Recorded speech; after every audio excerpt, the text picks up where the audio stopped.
Bonjour et bienvenue sur Kazago.com. Dans cette nouvelle suite de vidéos, nous allons commencer par définir ce que c'est qu'une suite de Cauchy dans un espace vectoriel normé, en donner quelques exemples très intéressants, puis énoncer 3 ou 4 propriétés et les prouver. Premièrement, qu'est-ce qu'une suite de Cauchy? On dit qu'une suite UN d'éléments d'un espace vectoriel E est une suite de Cauchy si et seulement si, pour tout epsilon, il existe un rang à partir duquel, pour tout P et tout Q, c'est-à-dire deux indices supérieurs ou égaux à ce rang, la différence entre ces deux indices est strictement inférieure à epsilon. C'est-à-dire que si je dessine ma suite, il existe un rang, c'est-à-dire un grand N, tel que à chaque fois que je prends deux éléments ici, l'image de ces deux est toujours inférieure à un faisceau de rayon epsilon. Ou, si on veut montrer ça dans R2, c'est-à-dire je peux avoir un rang à partir duquel toutes les suites d'indices UP, UQ tels que P et Q soient inférieures à ce rang, ils aient tous une distance qui est inférieure à epsilon. Donc par exemple epsilon sur 2 si on veut ou autre. Donc pour tout epsilon supérieur à 0, il existe un rang à partir duquel deux indices de la suite supérieure à ce rang ont une distance inférieure à epsilon. Il y a deux définitions équivalentes à celle-là, et je ne montre pas l'équivalence, je vous laisse la montrer. La deuxième définition, c'est pour tout epsilon supérieur à 0, il existe un rang, tel que pour tout n supérieur à ce rang et pour tout p entier, un plus p moins un est strictement inférieur à epsilon. En fait, c'est la même chose, car si n est supérieur à ce rang, n plus p, pour tout p entier, est aussi supérieur à ce rang. Donc c'est comme si on avait pris deux indices supérieurs à ce rang. Et je vous laisse montrer l'équivalence entre prendre P et Q quelconque et prendre N supérieur au rang et P quelconque. Donc à vous de montrer cette équivalence. Troisième définition qui peut servir des fois, c'est on dit qu'une suite est de Cauchy si on peut en fait majorer ce qu'on a dit juste avant par une suite qui dépend de N, et il faut vraiment préciser que ça doit être indépendant de P. C'est-à-dire, il existe une suite de réels positifs, parce que ici c'est une norme, qui converge vers 0, et en plus, pour tout n et pour tout p, c'est-à-dire pour tout entier, un plus p moins un soit strictement inférieur à alpha n, qui est indépendant de p. Et en fait, ça veut dire quoi? En faisant tendre n vers l'infini, on va trouver ce rang, tel que pour tout n supérieur ou égal à ce rang, pour tout p appartenant à n, car le p est fixé dans toute la démonstration, on est un plus p moins un est inférieur à epsilon. Et on revient à la seconde définition que j'ai montrée ici. Donc, trois définitions. Soit, à partir d'un certain rang, les deux indices sont supérieurs à ce rang et la différence entre deux suites est strictement inférieure à epsilon. Soit, à partir d'un certain rang, il n'y a que le n qui est supérieur à ce rang et le p, n'importe dans n, un plus p moins un est inférieur à epsilon. Soit, on arrive à majorer l'écart entre ces deux termes par une suite qui ne dépend pas de P et qui tend vers 0 en plus l'infini. Nous allons voir des exemples à cette histoire de suite de Cauchy. Premier exercice, si une suite vérifie cette inégalité, c'est-à-dire qu'il existe un cas entre 0 et 1, tel que pour tout n, un plus 1 moins un est inférieur à k, un moins un plus 1. En fait, cette suite, on l'appelle une suite contractante. C'est-à-dire, chaque différence de suite est toujours inférieure, parce que c'est strictement inférieur à 1, à celle d'avant. Les différences entre les deux éléments de chaque suite rétrécissent de plus en plus. Et évidemment, on remarque bien qu'à partir d'un certain rang, ils seront tous inférieurs à un epsilon qui sera fixé. Et je vous laisse montrer qu'on arrive très bien à montrer que un plus p moins un est en fait inférieur à une fonction alpha n qui ne dépend pas de p, qui tend vers 0 en plus l'infini, car il y aura le k puissance n, et c'est de là où on comprend que k doit très bien appartenir à l'ensemble 0,1. Le deuxième exemple, c'est pour tout n appartenant à une étoile, oméga n, c'est 1 plus 1 sur 2 jusqu'à 1 sur n. En fait, oméga n, c'est la série connue des 1 sur k, pour k allant de 1 à n. Et on va voir dans le chapitre sur les séries que cette série tend vers plus l'infini. Ici, on va voir une preuve se basant sur les suites de Cauchy. On va calculer oméga 2n moins oméga n. Et en fait, il ne reste que les termes entre 1 sur n plus 1 et 1 sur 2n. Chaque terme, en fait, est supérieur à 1 sur 2n. Et comme il y en a n, donc la somme est supérieure à n sur 2n. et en simplifiant par le n, on arrive à montrer que oméga 2n moins oméga n est supérieur ou égal à 1 sur 2 pour tout n appartenant à n étoiles. Donc, oméga n n'est pas une suite de Cauchy. Parce que, à partir de n'importe quel rang, on pourra toujours trouver deux indices qui soient 1 sur 2 éloignés. Et donc, on ne pourra jamais trouver un rang à partir duquel tous les indices seront epsilon proches. Donc, n'est pas une suite de Cauchy. Donc, n'est pas une suite de Cauchy. Or, oméga n, évidemment croissante, car oméga n plus 1 moins oméga n est égal à 1 sur n plus 1 positif. Donc, une suite croissante qui ne converge pas est forcément non bornée. Non bornée, et donc, elle diverge vers plus l'infini. Et c'est ce qu'on va voir dans le chapitre des séries.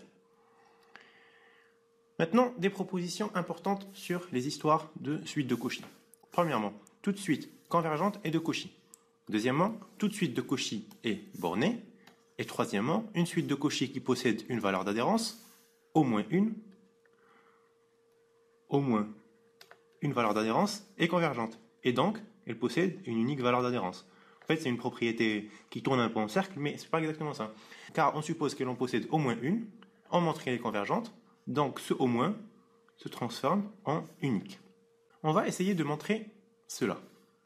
Premièrement, une suite convergente est de Cauchy. Pourquoi ? Si une suite converge vers L, alors on sait que pour tout epsilon supérieur à 0, il existe un rang à partir duquel tous les éléments sont epsilon proches de la limite. Maintenant, si on pose un epsilon supérieur à 0, c'est pour montrer qu'il est de Cauchy en fait en utilisant la première propriété que j'avais rappelée, c'est-à-dire la première définition. Et j'applique cette propriété pour epsilon sur 2, mais en remplaçant n par q et une fois n par p. Et en prenant le même rang, n égale à n. Le même rang de la convergence que le rang de Cauchy.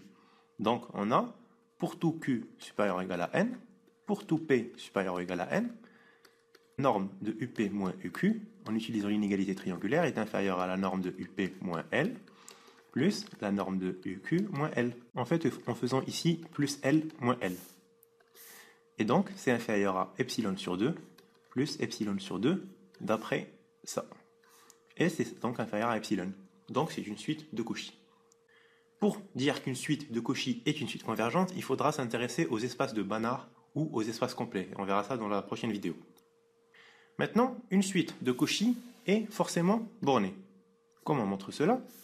On prend un epsilon égal à 1 dans la définition de la suite de Cauchy. Donc, pour tout p supérieur ou égal à au rang qui est induit par le 1, pour tout q supérieur au même rang, on sait que up moins uq est strictement inférieur à 1. On pose, en fait, p égale à n1. Donc, pour tout q supérieur ou égal à n1, on a la norme de uq, c'est la norme de uq plus un moins un. Et c'est inférieur à la norme de uq moins un plus la norme de un. Et ça, tout simplement, en remplaçant ici p par n1. Et donc, ça, je peux le majorer par 1 d'après la définition de suite de Cauchy, et le reste, c'est une constante. Donc, c'est une suite bornée à partir du rang n1. Et une suite bornée à partir d'un certain rang est une suite bornée, donc un est une suite bornée, car elle est de Cauchy. Donc toute suite de Cauchy est bornée, toute suite convergente est de Cauchy. Et dernière propriété, nous allons montrer que toute suite de Cauchy admettant au moins une valeur d'adhérence est une suite convergente. Alors, elle admet déjà une valeur d'adhérence, c'est-à-dire il existe une extractrice strictement supérieure à 0, telle que u indice phi de n, tend vers 0 plus l'infini. C'est-à-dire, pour tout epsilon supérieur à 0, il existe un rang n1 appartenant à n, tel que pour tout n supérieur ou égal à n1, la distance entre u phi de n et cette valeur d'adhérence est inférieure à epsilon. Deuxièmement, c'est une suite de Cauchy. C'est-à-dire, pour tout epsilon supérieur à 0, il existe un rang n2 appartenant à n, tel que pour tout p supérieur ou égal à n2, pour tout q supérieur ou égal à n2, la différence entre uq et up en norme est strictement supérieure à epsilon. Là, en fait, on va l'appliquer pour epsilon sur 2 pour bien tomber sur le epsilon à la fin. Comme phi est strictement croissante, on sait que phi de n est toujours supérieur à n. Je vous laisse le montrer par récurrence. Donc, phi de P est toujours supérieur à P, qui est supérieur à N2. Maintenant, il suffit de poser N comme le maximum de ces deux rangs. Poser un epsilon supérieur à 0 fixé quelconque, de choisir ça comme rang, et de montrer que la suite converge. Donc, pour tout n supérieur ou égal à n, la norme de un moins lambda, qui est cette valeur d'adhérence, est strictement inférieure à epsilon. Pour montrer cela, nous allons se baser sur ce principe. On prend un n supérieur ou égal à n, donc phi de n est forcément supérieur ou égal à n qui est supérieur ou égal à grand N, et donc la norme de un moins lambda. On ajoute ici en fait u phi de n et on le retranche. Et en utilisant l'inégalité triangulaire, on peut très bien dire que c'est inférieur à un moins u phi de n plus u phi de n moins lambda. Cette partie est inférieure à epsilon sur 2 car u phi de n converge vers lambda car c'est la sous-suite extraite qu'on a prise. Et cette partie, on a les deux indices qui sont supérieurs au rang de la suite de Cauchy, car il est supérieur à N1. N2, pardon. Et donc, ça sera aussi inférieur à epsilon sur 2. Donc, le tout est inférieur à epsilon. Donc, la suite converge. Et en fait, on vient de montrer que toute suite de Cauchy qui admet au moins une valeur d'adhérence converge. Que toute suite de Cauchy est bornée et que toute suite convergente est de Cauchy. Et on vient d'expliquer trois propriétés qui sont très essentielles pour montrer ultérieurement que tout espace de dimension finie est un espace complet, et je vous invite à regarder les vidéos suivantes pour bien comprendre. Une petite remarque rapidement, si on est dans un espace vectoriel normé muni de deux normes équivalentes, ou tout simplement dans un espace de dimension finie car toutes les normes sont équivalentes comme je l'ai dit auparavant, alors un est de Cauchy pour une norme, ça équivaut à dire qu'elle est de Cauchy pour l'autre norme. Tout simplement parce que la définition de la suite de Cauchy qui utilise une norme quelconque induira la même définition pour l'autre norme par équivalence des normes. Et ainsi, on finit cette partie préliminaire sur les suites de Cauchy. Si vous avez des questions, des remarques, c'est toujours à omar@kezako.com. Dans les deux prochaines vidéos, nous allons voir ce que c'est qu'un espace de Banach et une partie complète dans un espace de Banach ou pas. Merci et très bonne journée.